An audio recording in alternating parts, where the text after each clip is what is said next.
এখানে আজ থেকে 40 টাকা 50 বছর হয়েছে। আর আগের তো এখন ভালোই চলে, মোটামুটি ভালো চলে। এটা 20.5 নৌকা বানাইতে যেমন ধরেন মিস্ত্রি বেতন দেয় 15,000 টাকা।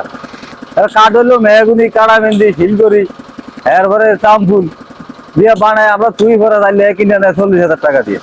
নিয়ে হেরা লাইনের কাম করায়, গানি বুটিং করে, আলকাতরা দেয়, গাঙ্গ যায়, জাল ফাল লইয়া যাইতে মোট 2-2.5 লাখ টাকা হেগো ভাঙ্গে।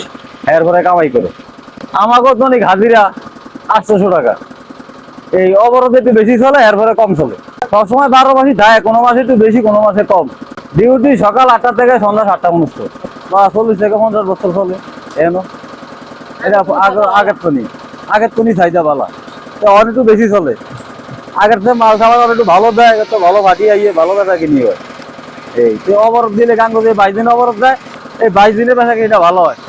এরপরে বাজার ড্যাম হয়ে যায়। তো এই সপ্তাহে 2 দিন চলে, আবার 3 দিন চলে, আবার চলে না, এরকম করে চলে আর কি।